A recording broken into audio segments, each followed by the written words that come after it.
Do you have legacy campus networking equipment on your base that is at its end of life and not supported by the vendor? Is it time to upgrade your network with higher performance and stronger security? Actellus has the perfect upgrade. Our JITC certified technology is the only DSL-approved solution found on the DoD APL. We maximize your existing copper network to give you 25 times the performance compared with your low bandwidth, low capacity campus equipment.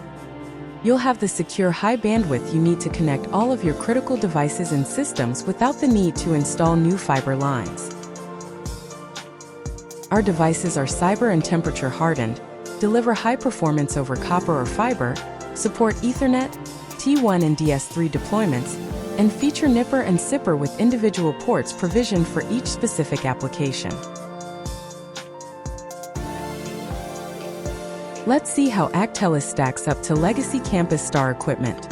The Campus Star Aggregator is a 7U chassis that supports only 14 customers. The Actellus ML2300 Ethernet Aggregator is a powerful 4U chassis supporting up to 256 customers and works over copper or fiber. When it comes to point-to-point devices, there really is no comparison. The Campus device supports just 2 copper pairs and provides a maximum of 3 megabits per second. Meanwhile, Actellus managed Layer 2 switches support 2 to 16 pairs, deliver 20 megabits per second up to 2.5 gig, are cyber hardened and work over copper or fiber. Ready to upgrade your network with a solution that is proven on military bases around the world? Connect with Actellus today.